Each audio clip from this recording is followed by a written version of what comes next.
Сегодня мы будем выражать любовь и заботу на казахском языке. Салим, меня зовут Салтанат, и здесь все про казах тілі.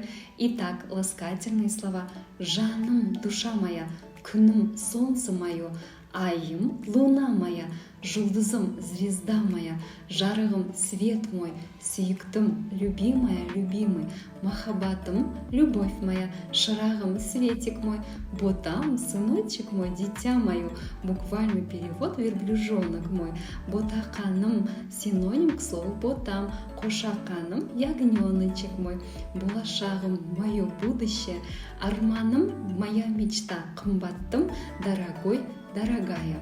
Из вышеуказанных примеров можно увидеть, что все слова в притяжательной форме. То есть жаным, моя душа, күнім, мое солнце. Также можно прибавить к этим ласкательным